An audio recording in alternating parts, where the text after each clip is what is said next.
3일째 계속 비가 내리고 있습니다. 제 생각으로는 별로 필요하지도 않는 비 같은데 그래도 우리 하나님 편에서는 필요한 모양입니다. 더더욱 이런 생각이 드는 것은 지난 월요일부터 원래 교회 지붕 공사를 해야만 했기 때문이죠.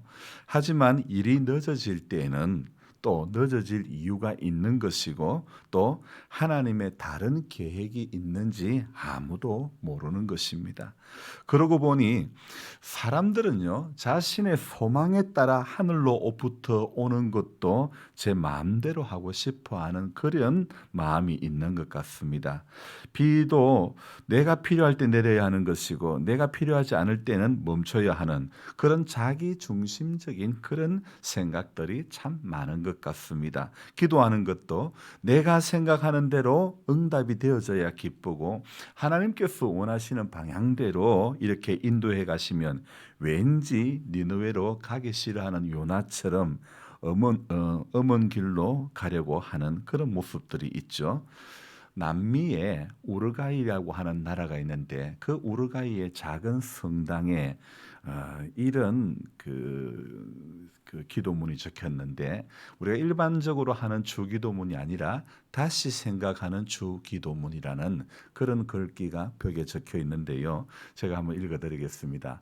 하늘에 계신 우리 아버지여 라고 말하지 말라. 늘 세상에 빠져 있으면서 우리라고 말하지 마라. 늘 혼자만을 생각하면서 아버지라고 말하지 마라. 한 번도 아들, 딸로 산 적도 없으면서 이름이 거룩히 빛나시며 라고 말하지 마라. 늘 자기 이름을 빛내려고 애쓰면서 아버지의 뜻이 이루어지소서 라고 말하지 마라.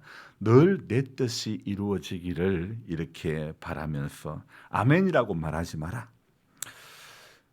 늘 주님의 기도를 진정 나의 기도로 바치지 않으면서 말이다. 이렇게 주기도문을 다시 생각하는 주기도문이라고 이렇게 성당 벽에 적혀 있는 것이죠.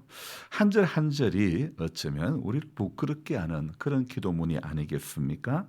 그래서 저는 이 우루과이 작은 성당에 적혀 있는 기도문을 다시 생각하는 기도문이라 말하기보다는 저는 오늘 새벽에 나를 부끄럽게 하는 기도문이다. 이렇게 고백이 되어지는 것입니다. 제가 그제 전한 말씀에서 우리는 말씀 앞에 설 때마다 부럽기도 해야 되고 부끄럽기도 해야 된다는 말씀을 들었는데요. 그래야 저와 여러분들의 신앙이 자라나게 되는 것입니다. 말씀 앞에서 주님 앞에서 아무런 반응이 없다면 우리 신앙은 결코 자라날 수가 없는 것이죠. 그러면서도 찬송을 부를 때는 오늘 이 찬송의 가사처럼 금보다 귀한 믿음은 참 복의 태도다. 이게 말이 되겠습니까? 다시 생각하는 주 기도문을 패러디해서 제가 다시 생각하는 목마른 사슴이라는 찬송을 한번 가사말을 또 넣어봤습니다.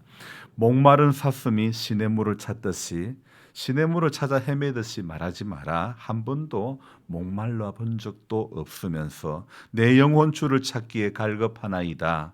주를 찾기에 갈급하다 말하지 말라. 한 번도 주를 찾지도 않았으면서 또 주님만이 나의 힘, 나의 방패, 나의 참 소망이라 말하지 마라. 주님만 빼고 나의 힘, 나의 소망, 나의 이 힘이라고 능력이라고 생각하면서 나의 몸 정성 다 바쳐서 주님 경배합니다. 이렇게 말하지 말라. 몸 쓸 때 정성 들여야 할 때 살살 다 빠지면서 금보다 귀한 나의 주님이라고 말하지 말라. 금을 사실 더 귀하게 여기면서 내게 만족 주신 주라고 말하지 말라. 늘 불평만 늘어놓으면서 찬양 가사 한 절 한 절도 다시 생각해 보니 참 부끄러움이 금할 길이 없다는 것입니다. 저는 앞서 우루과이 성당벽에 적힌 다시 생각하는 주기도문이나 오늘 다시 생각하는 목마른 사슴이라는 찬양도 근본적으로 지금이 이 아이 사무엘이 엘리 앞에 여호와를 섬길 때가 아닌가 그런 생각이 해봅니다. 오늘 사무엘상 3장 시작이 아이 사무엘이 엘리 앞에서 여호와를 섬길 때 이렇게 시작하는데 뭔가 그 시대 상황을 잘 묘사해 주는 그런 문장으로 시작되는 이 사무엘 3장. 자, 그 시대의 특징이 무엇이냐 이거예요. 그 시대의 특징이 이 엘리가 제사장으로 있고 사무엘이 그 엘리 밑에서 이제 그 있을 때 지낼 때에 그때 그 시대의 특징이 무엇인가 우리가 한번 생각해 보면요.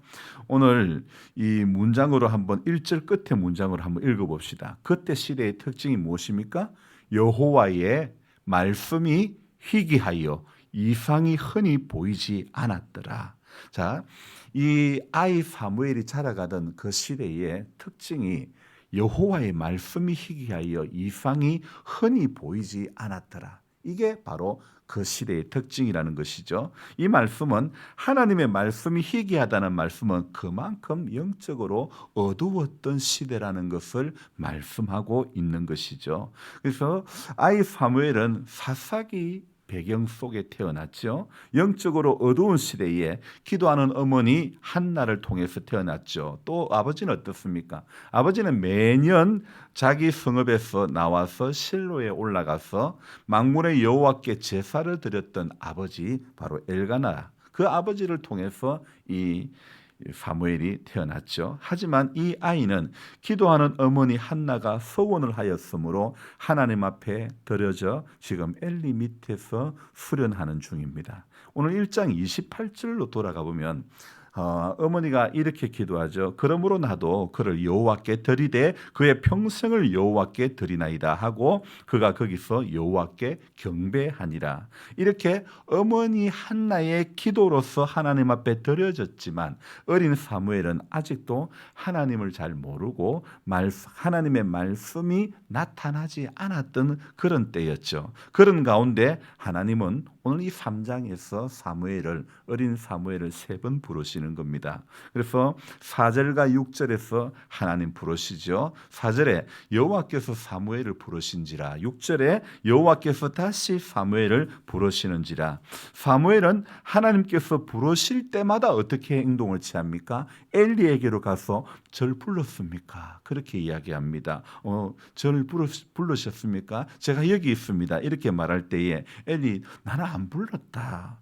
그렇게 안 불렀다 연신 대답을 하죠. 그리고 8절에 하나님께서 3번째 사무엘을 부르실 때에 그때 엘리는 8절 끝에 엘리가 여호와께서 이 아이를 부르신 줄을 깨닫고 그랬죠. 자, 그리고 9절을 볼까요? 엘리가 사무엘에게 이르되 가서 누웠다가 그가 너를 부르시거든 내가 말하기를 여호와여 말씀하옵소서 주의 종이 듣겠나이다 하라. 이렇게 이야기하죠. 10절에 사무엘아 이렇게 누가 부르시죠? 하나님께서 부르시죠.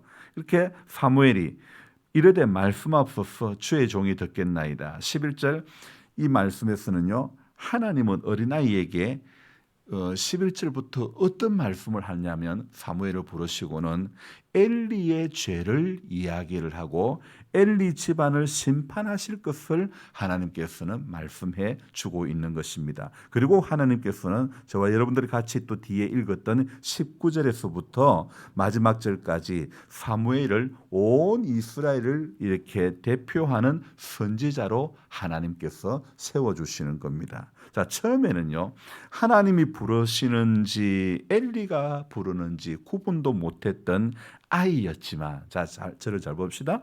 19절에 보니까 여호와께서 그와 함께 계시니 그의 말이 하나도 땅에 떨어진 것이 없었더라. 그렇게 이야기합니다. 자, 여러분, 인생은요, 하나님께서 함께 계셔야 되는 것입니다. 자, 여러분, 제가 도무지 상상하지도 못한 일들이 하나님의 계획 속에서 하나씩 이루어진다는 것을 너무 느끼고 있어요. 저는 도무지 생각할 수도 없는 일들이 이루어져가는 이 모든 것을 보면서 또 깨닫습니다. 여러분 한번 생각해 보십시오.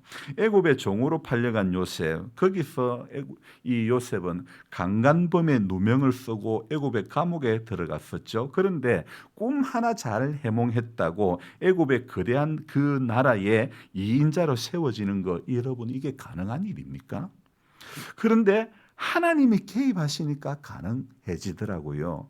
목욕하고 있던 바로의 공주가 떠내려오고 있는 갈대 상자 속에 있는 노예인 이 히브리 민족의 아이를 보고 덥석 건져내 가지고 자신의 양자로 삼는 것. 여러분 이게 가능한 일입니까?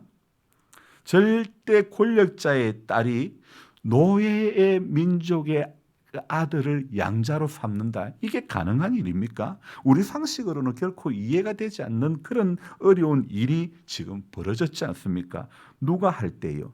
하나님이 계획하시고 하나님께서 이끌어 가시면 가능한 줄로 믿습니다. 자, 저와 여러분들은 바로 이것을 은혜라고 말할 수 있겠죠. 목회하면서 저도 이건 도저히 안 될 것이야 생각했던 일들이 참 많았습니다. 그러나 하나님께서 함께 하시니 사무엘의 말이 하나도 땅에 떨어지지 않게 하시니 그대로 된 것처럼 하나님은 제게도 그런 은혜를 주시고 또 여러분들에게도 그런 은혜를 분명히 주신 줄로 믿습니다. 하나님께서 개입하시고 하나님께서 간섭하시면 분명히 그렇게 되는 줄로 믿습니다. 그래서 믿음은 하나님의 계획과 인도하심을 바라보는 것입니다. 믿음은 하나님의 개입과 터치를 오늘도 기대하는 것이 믿음인 줄로 믿습니다. 내 능력이 아니라 하나님의 능력을 의지하는 것이 믿음이라는 것입니다. 믿음은 바라는 것들의 실상이요 보지 못하는 것들의 증거라는 사실을 확신하고 나아가는 것이 바로 믿음의 비밀인 줄로 믿습니다. 절대 권력을 가진 바로와 싸우는 모세는 그렇게 불가능을 가능케 하시는 하나님의 은혜 속에서 하나씩 준비되어졌던 것이고 오늘 이 사무엘도 여호와의 말씀이 희귀하던 그 시대에 이 사무엘이 하나님의 은혜로 준비가 되어진 줄로 믿습니다. 이 시대, 지금 이 시대 제가 뭐라고 했습니까? 3장 1절에 말씀이 희귀한 시대라 이렇게 했죠. 자, 우리가 살고 있는 이 시대가 정말 오늘 이 3장에 나오는 여호와의 말씀이 희귀하여 이상이 흔히 보이지 않았던 이 시대가 지금 이 시대가 바로 이 3장 1절의 시대와 같지 않는가 그런 생각을 해봅니다. 왜 제가 이런 말씀을 드리냐? 지금은요 유튜브로 기독교 방송으로 수많은 방송 설교를 24시간 내내 들을 수 있지만 그러나 실상은 저는 말씀이 희귀한 시대라고 말씀을 드릴 수 있겠습니다. 24시간 말씀을 들을 수 있다고 말씀이 희귀하지 않는 것이 결코 아니라는 것입니다. 말씀이 희귀한 것인지 아닌지는요 삶을 볼 때에 삶이 현재 변화로 나타난다면 그 사람의 삶은 말씀이 희귀하지 않는 삶이고 삶에 아무런 변화가 나타나지 않으면 그 사람은 지금 말씀이 희귀한 시대를 살아가고 있는 것입니다. 그래서 하나님께서 이 말씀이 희귀한 영적으로 어두웠던 사사시대에 아이 사무엘을 이제 오늘 이 20절에 보니까 뭐로 바뀝니까? 선지자 사무엘로 하나님은 이렇게 새롭게 변화시켜 가시죠. 그래서 하나님께서 변화시킨 이 사무엘을 통해서 새로운 시대를 열어가시고 훗날 다윗을 왕으로 세워가는 것이죠. 그리고 사무엘의 손으로 세워진 다윗이 이스라엘 가운데 놀라운 일들을 행해 나가는 것 아니겠습니까? 여러분 아이 한 사람에게 불과했던 사무엘이었지만은 그러나 그 아이가 변하여 선지자가 되고 다윗을 세워가고 그의 말이 땅에 하나도 떨어지지 않게 하시는 하나님은 바로 사무엘에게 권세를 주셨죠. 한 사람의 변화를 통해서 큰 일을 행하시는 하나님이심을 우리는 알 수 있죠. 어린 사무엘이 그 음성을 정확히 분별하고 순종하듯이 오늘도 말씀으로 변화되어짐으로 말미암아 세상을 변화시키는 한 사람이 되어져야 될 줄로 믿습니다. 변화가 없는 오늘 이 사무엘 3장 1절 이 말씀이 희귀한 시대로 다시 돌아가면 안 되는 것입니다. 제가 분명히 말씀드리지 않았습니까? 말씀이 희귀하다는 것은 뭐 유튜브로 기독교 방송으로 수많은 설교를 들을 수 있다고 해서 말씀이 희귀하지 않는 시대라고 결코 말할 수가 없다는 것입니다. 희귀하고 희귀하지 않고 이것은요 내 삶에 일어나는 작은 변화가 있으면 나는 말씀이 희귀하지 않는 시대에 살고 있는 것이고, 조금의 변화도 일어나지 않다면 나는 여전히 말씀이 희귀한 시대를 살아가고 있는 인생이라는 것을 우리는 알 수가 있는 것입니다. 그래서 오늘도 마음을 새롭게 함으로 변화를 받는 자리로 저와 여러분들이 나아가는 그 길밖에 없는 줄로 믿습니다. 바로 그 길이 말씀이 희귀하지 않고 말씀이 저와 여러분들을 지배하는 그런 시대인 줄로 믿습니다. 우리 모두가 그것을 갈망하고 바라보고 오늘도 그렇게 그 길 묵묵히 걸어갈 수 있는 복된 성도가 되어야 될 줄로 믿습니다. 기도하겠습니다. 좋으신 하나님 아버지, 사무엘 3장의 말씀, 서두를 시작하는 말씀이 무겁습니다. 아이 사무엘이 엘리 앞에서 여호와를 섬길 때에는 여호와의 말씀이 희귀하여 이상이 흔히 보이지 않았더라. 하나님, 하나님의 말씀, 예언, 묵시가 보이지 않았다. 영적으로 어두운 시대, 사사시대를 배경으로 이렇게 태어난 사무엘이 자라난 시대적 환경은 어렵고 힘들었지만은, 영적으로 정말 힘들었지만은, 그러나 하나님께서는 기도하는 어머니 한나를 통해서 사무엘을 허락하시고 매년 제를 자기 집에서 나와 실로에 가서 하나님 앞에 제사를 드린 경건한 아버지 엘가나를 통해서 하나님은 바로 이 사무엘을 예비해 주신 줄로 믿습니다. 하나님, 오늘 말씀이 희귀한 시대에 하나님, 우리 가정이 엘가나의 가정, 한나의 가정이 되어지기를 소망합니다. 하나님, 그래서 이 말씀이 희귀한, 정말 하나님의 말씀이 살았고 운동력이 있고 좌우의 날선 어떤 검보다 예리한 하나님의 말씀이 우리가 영적으로 어두움으로 말미암아 이 말씀을 분별하지도 못하고 하나님, 내 삶의 변화도 없이 그저 주님 예수를 믿되 액세서리와 같이 십자가를 바라보되 정말 액세서리와 같이 바라보는 그런 어리석은 신앙이 되지 않게 해 주시옵소서.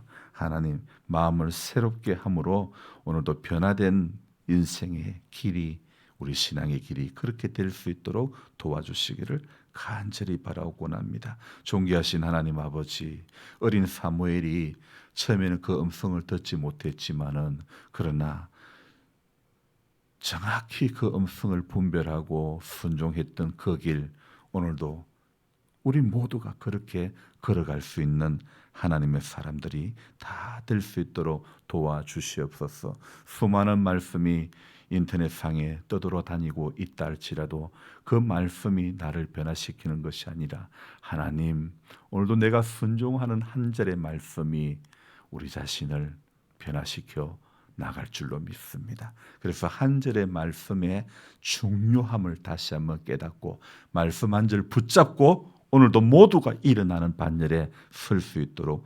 도와주시옵소서. 감사를 드리며 예수님의 이름으로 기도드리옵나이다. 아멘. 간절한 마음으로 주여 부르고 기도합니다. 주여, 주여, 주여. 좋으신 하나님 아버지, 여전히 말씀 앞에 설 때마다 부끄럽고 부럽기도 한 그런 인생들